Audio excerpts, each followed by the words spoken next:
สวัสดีครับมื้อนี้พาพี่น้องเฮามาเบิ่งมาชมประเพณีบุญบั้งไฟครับบ้านสีฐานนะครับตำบลสีฐานอำเภอป่าติ้วจังหวัดยโสธรเฮานะครับเนาะรวมสืบสานประเพณีบั้งไฟหลายคักครับพาพี่น้องมาเบิ่งบั้งไฟล้านนะครับค่ายอรไทยเบิกฟ้านะครับพี่น้องสิขึ้นดีปันใดนะครับมาเบิ่งมาชมน้ำกันครับ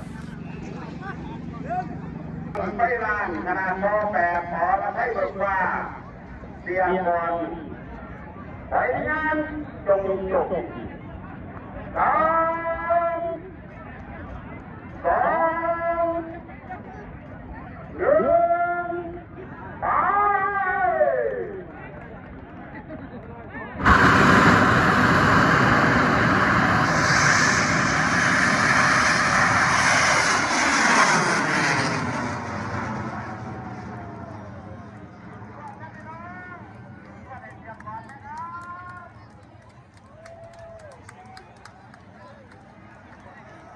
ไปว่าในอรไทยเบิกฟ้า